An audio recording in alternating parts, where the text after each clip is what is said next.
All right, everybody ready? We have cameras, everything. Where's Susie? Susie, ready? Ready as I'll ever be. All right. Okay. Rolling in three, two, one. Enjoy. We're just chilling, you know? We're just chilling, relaxing at home. Good. Caspian the Nordic Conqueror. Good. Yeah, You got a baby boy, so he's now sleeping. is it distracting? We all got lights. That's what you get then. Okay, well, let's go. Guys, Alright. THAR B Dragons.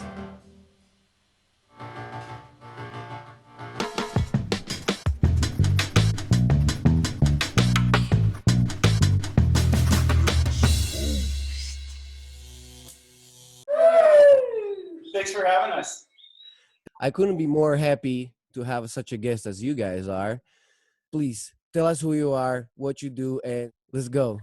I'm Vivi, known also as Anna-Mari Keskinen. I'm one of the founders of Darby Dragons. I come from Finland, Helsinki, and yeah, I'm based in Helsinki with Ryan now. Yeah, and I'm Ryan Mason, also known as Ryan Mason. Yeah, we founded the company, the platform together. And yeah, I'm from California, but let's see, I moved to Europe, to Germany in 2009. And then for a few years there, and then now I'm living here with Vivi in Helsinki. What's your genre or style? How would you define yourself? Is it a dance theater or is like a... I would say like explorative For sure would be Yeah. one adjective. It's dance, definitely dance, definitely theater. I think we incorporate different sort of tools that the theater uses to communicate with an audience. That's just like a whole world. Yeah. Yeah. Well, you know what I mean. Like it's its own universe. Like depending on the project, we kind of put in what we think works and what we think communicates and what we think drives that exploration forward. Mm-hmm. So I guess Hopefully it's an experience. That's what Oh, it's definitely an experience. I mean, I've seen live show you did for a Staatstheater Castle company, directed by Johannes Wieland in Germany, and that was a trip as well. that was a trip. Like, guys, I genuinely love your shit. Like, I'm a huge fan of your stuff. I feel like you're new. Like, people should watch your stuff and people should know about you, because I truly believe that you guys have such a sophisticated views and like the ways you present something, and then you keep going with that and like shifting the focus and like keeping the line kind of like the story the same but through different lenses. It's really cool. I just really admire your work. Oh, Thanks, thank Martin. you. That And- means a lot from you. And I'd like to so if there's any young people who watch this, and especially like artists who are like starting and they want to make dance their career, and then like they don't know how to go about some stuff, then I would just ask you, like, where's your inspiration come from? What's the source of your imaginary world and crazy stuff you guys creating, and how you come through that thing? Subconscious. Like we try to really work with the instincts. For me, dreams are a big deal, like crazy dreams that I see, and then like you kind of have to dive a little bit deeper to kind of understand even what it is. Music is super inspiring, movies, people, like you have inspiration all over you, like around you, nature. Yeah. I think there's a lot of like triggers that come out of, yeah, for sure, the subconscious. Like how do you access that? I think we try to create maybe tasks or generate states of being to create material. Yeah, the subconscious, I think, is like the nucleus for what we source from, and then yeah, I think we bounce that off of different things like what if we put that with this music, or we put these images together and we start layering things. And it's a process, I think, of exploring unknown spaces. And so I think I'm slow. So like I need a lot of time to understand. And so I think but I feel like using that as a tool to discover, like if I don't understand something, then that's kind of a direction I like to go toward. So it's kind of like, you know, feeling through a room in the dark and then sort of discovering something, and almost like reverse engineering an image. Yeah, it's like normally we might do something or go with an idea and we don't quite understand yet where it's going, but by committing to it fully, even if you don't understand it, it will bring you to places. And often we like realize after the process like unexpected connections, or like, yeah, the subconscious is maybe speaking, something that is like brewing inside of you comes out in a certain way. And that's quite beautiful. It's not really formulaic. I wouldn't say like we have like we do this first, then this thing, and then this thing. I think we try to trust our intuition and our instinct and make choices off of that. We try to trust our taste. You know, we have our own taste, and we like how that thing tastes. So that's what we want. You definitely do. I think you guys have definitely developed a taste. And I was trying to figure out yesterday, like, so how your stuff is like, it's like a sci-fi. I think there's that. I don't know, because like the lights made me feel that way, or like the space, but it's like it's a straight up sci-fi movie without necessarily having like lines delivered right up on your nose, you know. And then what you said, Vivi, is really true. That it's like that by committing to something you don't even know, but it takes you somewhere. Because I felt the same way when I was watching. I was like, where does this go? But eventually it gets you into like a trance, and then that it's like a vortex, and it spits you out somewhere where you had no idea that you would be there. Yeah. Us too. You know, so it's like, so I think that it's a worth of watch. I think that people should see it, because I think it's very inspiring. And whoever shot that thing was Teemu Kyytinen. He's a Finnish filmmaker, also a dancer and choreographer himself, and he's a great guy. Based in Helsinki. Yeah. No, I think it's a great. I don't even want to call it dance piece. I watched it in TV room, and then I was like, this is like a movie to me. Like, yeah, I think this kind of movie, like often our work is cinematic. Very cinematic. Yeah, and maybe it's also because we want that our work is approachable for like bigger audience, maybe people who haven't seen dance also before.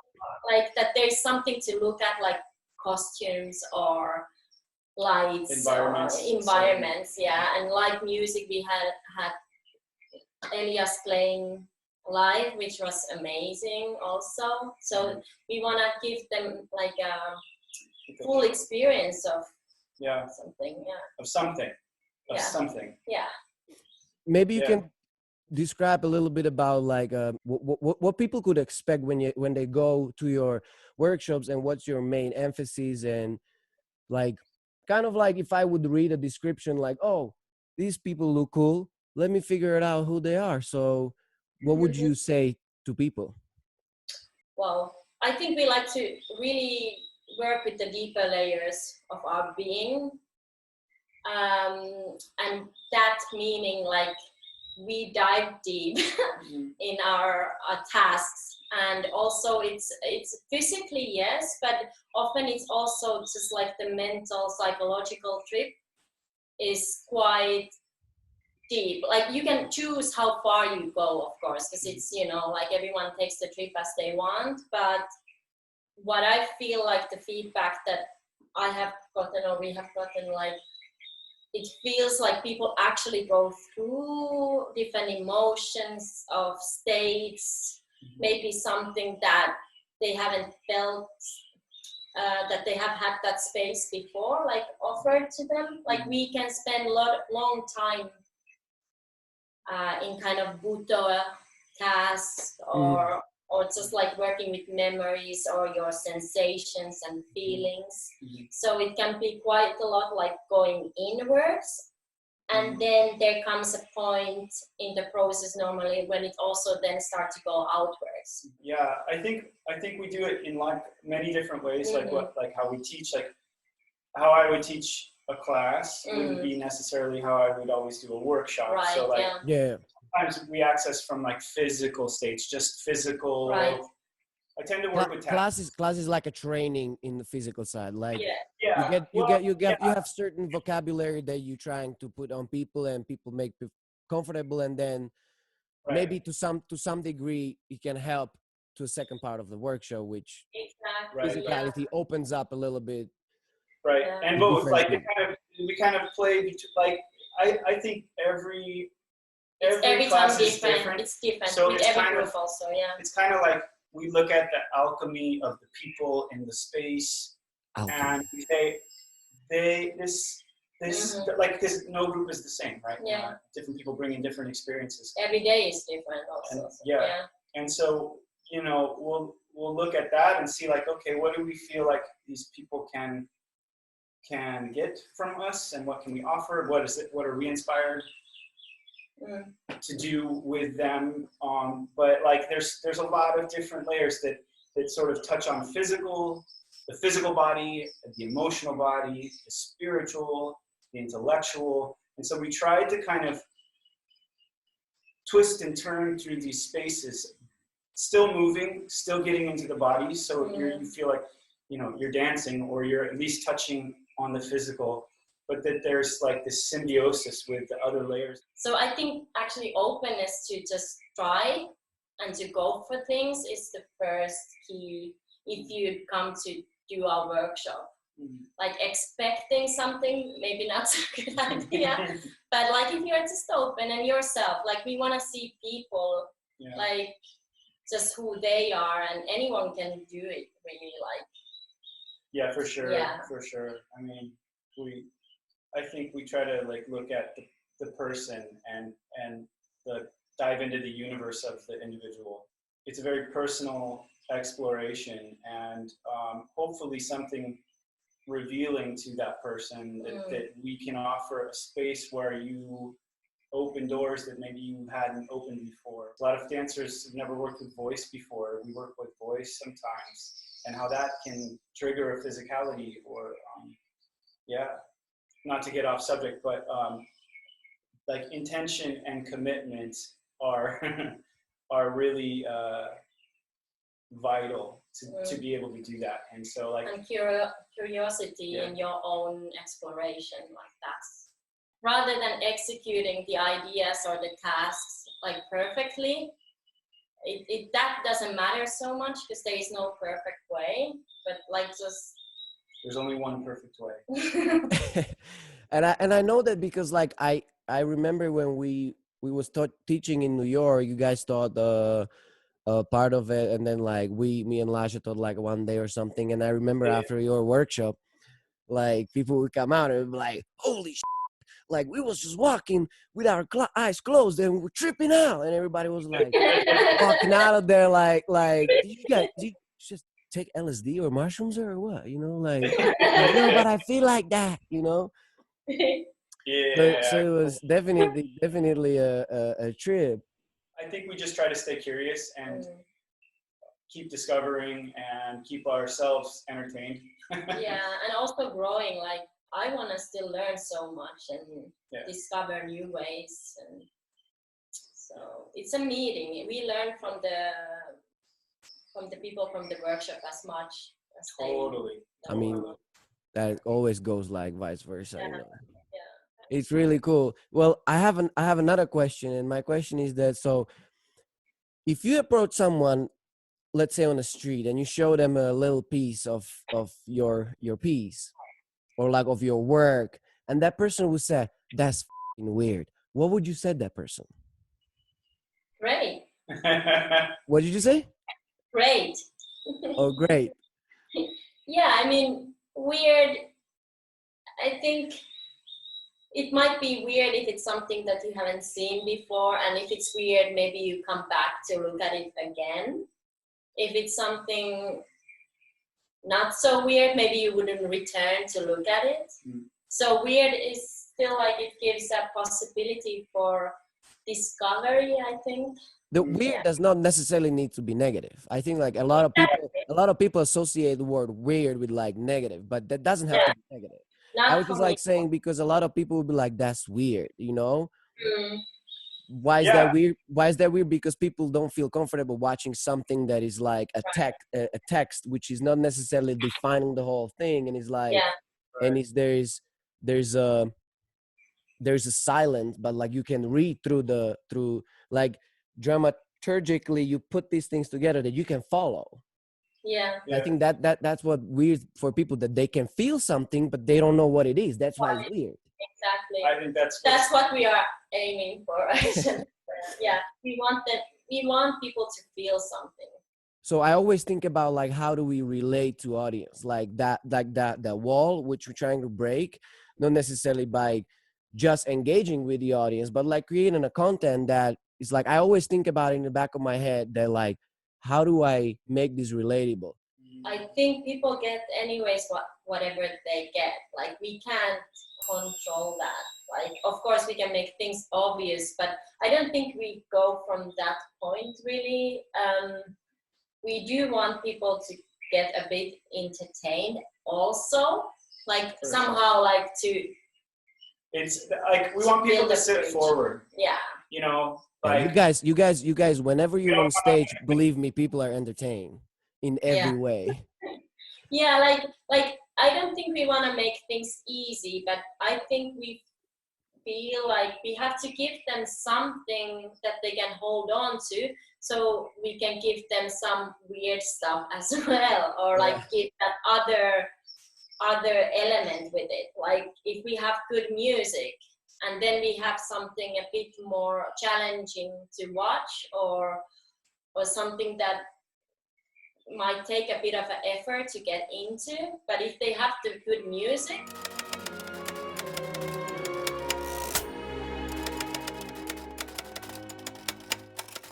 then they can listen to that, and slowly we can kind of open up doors into our world. And I think that's what we are after a little bit. Yeah, it's like cooking, you know, like you gotta balance things a bit. Even if it's a very exotic dish, you gotta have some kind of balance in there. And there we go.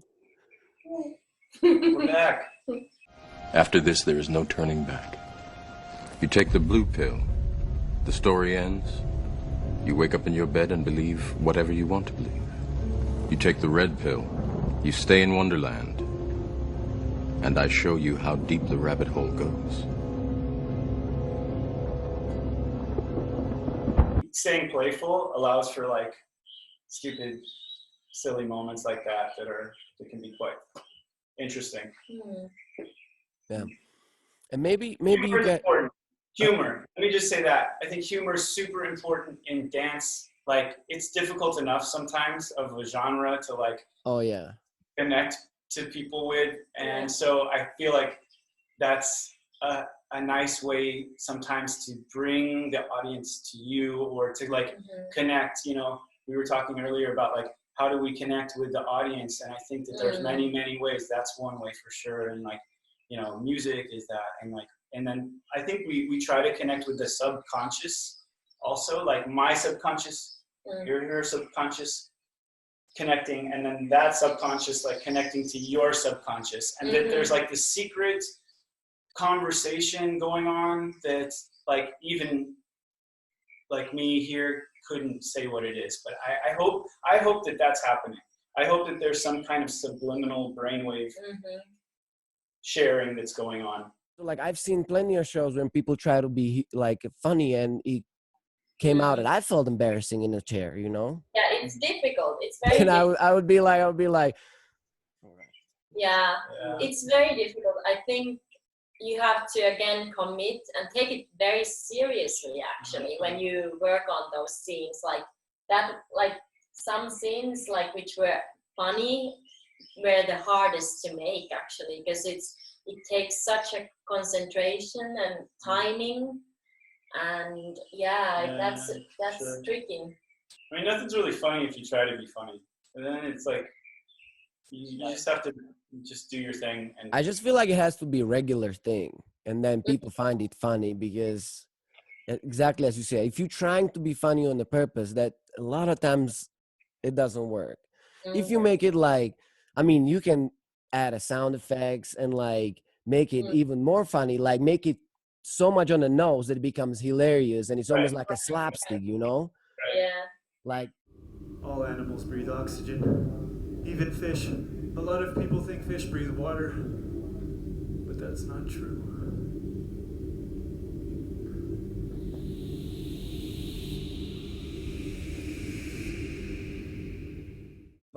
but that fish don't breathe water. It was like, I was like, that's brilliant, you know?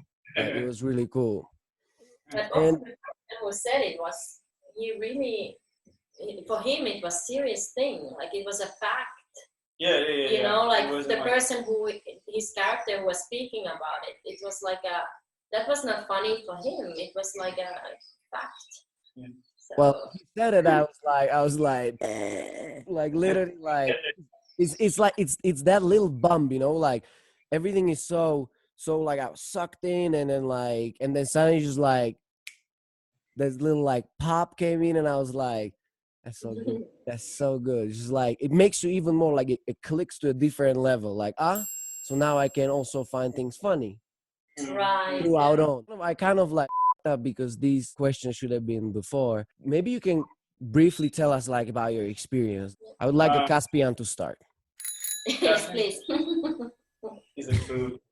I started, it's kind of weird because I guess it had some different sections, but like I grew up in a musical theater family, so I had done some performing at a young age, and then I thought like I'm never going to do that stuff. I don't really like the stage or whatever. And I went through high school and all that, and but I found dance actually pretty late. I started off I think I was 21 when I like really started taking at least like classical sort of training, technique classes. But before that, I was really into capoeira and some breakdancing.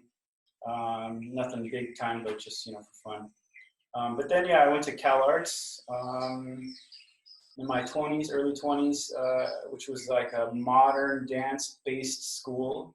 I ended up actually from school going into the Jose Limon dance company because one of my professors, Colin Connor, had been a long-time dancer for them. He was artistic director for them recently, up until recently. And then I ended up auditioning for Johannes Wieland, which opened up a whole other world. And I was like, oh my God, I didn't know you could do all this stuff. I didn't know you could talk. I didn't know you were allowed to like roll around on the ground or be ugly or be like grotesque or be crazy. Be something other than like a bag of technique, you know, like technique. So that was a big sort of revelation for me. Starting to teach on my own and relearning everything by teaching and starting to choreograph and relearning everything or what my taste was based on that like space. So that brought me all the way to here. So it was kind of a long story, but yeah. What you take away from this, no matter what you do, you can end up wherever you want to be. Exactly. Vivi, your turn. Yes, so I started when I was 3 years old, like taking random dance classes. I graduated as a ballet dancer. Wow.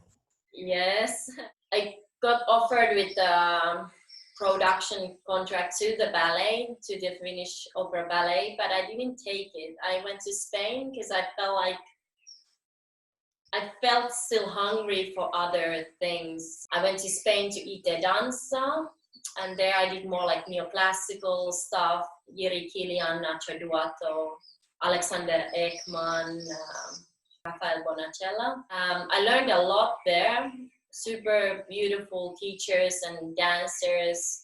Yeah, it was one of the best times for me. Like I grew a lot there, mentally as well. Like it was really important to go away and to see what else is out there.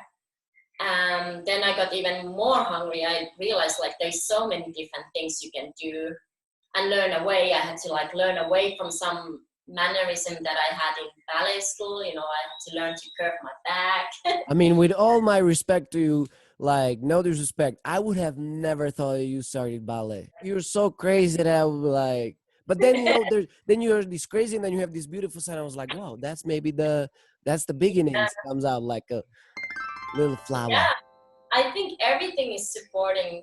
After Spain, I went to London. I worked with Raffaella Bonacella in his company in London. Then I went to Wales, to Cardiff, and I worked in Diversions. It's a national dance company of Wales. Then after that, I burned out. I took some time off. By that point, I had created a couple of my own works already. So I was curious of creating my own stuff by that point. Then I went to Germany, to Johannes Wieland, and I was there for some seasons, and then I've been working as a freelancer also with Ruthless Root and Helder Seabra and Stephanie Thiersch, and to mention a few. Just a little bit of stuff. So you've done just a little bit of stuff, not too much. Not a lot. Not a lot, just a little. Limited experience. But that said, like the most I learn is from my colleagues. They are amazing. That's a huge part. Okay, I have this thing. My assistant Susie, and she's gonna ask questions. You cannot say both. You can only say one, and you gotta move on. Susie, yes, it's Susie. It's the quick time with Susie. Martine, I'm so excited to be here with you. Thank you for having me for this quick 10. Darby Dragons. Wow, what an experience. I'm a little nervous, I'm sorry. Thank you for having me though. I mean that we have you. Quick 10. Let's just get it. Bell bottoms or skinny jeans? Bell bottoms. Bell bottom. Is that both of you? Yes. All right, times 2. Champagne or Prosecco? Champagne. Champagne. Unanimous champagne. All right, locks or big gales? Lux. Lux. Salmon. Yes, I believe it's a fish. Yes, salmon, yeah, Lux. Frosted Flakes or Cocoa Puffs? Ooh. Cocoa Puffs. Cocoa Puffs. Peanut butter or jelly? Oh, Peanut butter. Peanut butter. Back or rear? Rear. Okay, was that back? You mean like the booty? I'm not sure either. All right, Viv, was that the rear? Too soon to call you Viv? Fish or chips? Fish. Chips. Fish. Fish. All right. Tweedledee or Tweedledum? Tweedledum, for sure. Tweedledum for Ryan. V. Tweedledee. I like you too. Mac or cheese? Cheese. Cheese. Hide or seek? Hide. Seek. No, hide. Yeah, seek. Seek. Oh. Can't change your mind. I just did. Okay, Darby Dragons, we are in our bonus round. Are you ready? Yes. Final question. Hoffish Hechter or Johannes Weiland? Oh, like Johannes Wieland. Johannes Wieland. Johannes? All right, the Weiland. All right. Hey Susie, it's a Hoffischecter and Johannes Wieland. Oh, I'm so sorry. All right, Johannes Wieland. Well, Darby Dragons, what a pleasure. You are our first guest, and really the pleasure is mine. What a delight to be here with you, and I hope you all have a good night. Thanks for being with us. Exposed! What would be the advice to yourself when you was 20, 19, whatever? Your advice to yourself and mistakes you maybe made that not necessarily are bad, that made you better, or mistake you've made that you would have never made if you go back.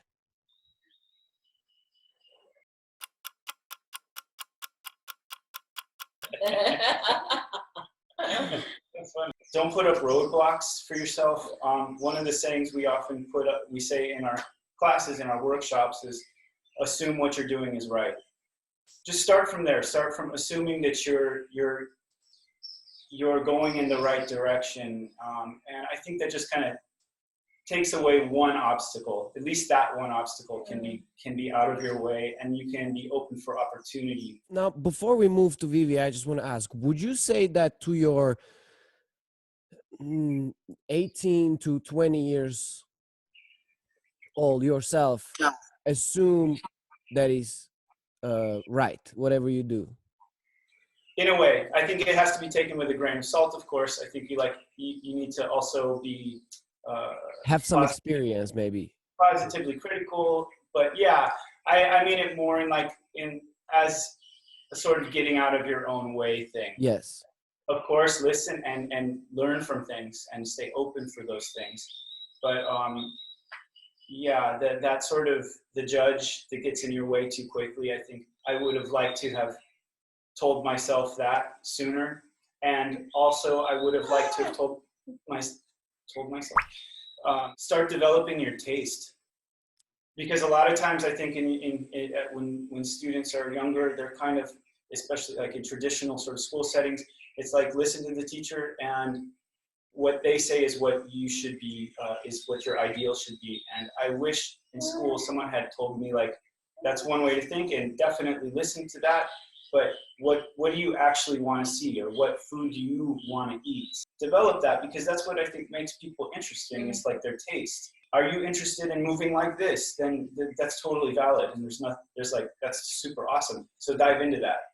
I would tell myself to gather good people around me, and also allow yourself to ask help if you need it, and ask from people who know more about that stuff, and love yourself and trust yourself. Allow yourself to make mistakes. Don't be perfect. Can I take numbers? Because I want to agree with that too. Stay connected to your friends. Yeah. I lost a lot of friends along the way that I really regret because I just was lazy and I didn't stay in touch, and it's a shame. It's really a shame. There's a lot of really cool people I've met in my life, and I wish I had worked a little harder to reach out. Keep the good people around you, because they will always tell you the truth. Yeah. No matter how it hurts. Yeah. But also allowing yourself to get help, I feel immediately bumps your creativity, your acceptance, because you actually can accept help from someone else that you're gonna grow from. So you guys had some very good points. All right, well, Martin, I want to say something. Yeah. I think your mustache is amazing. Thank you. But guys, thank you so much.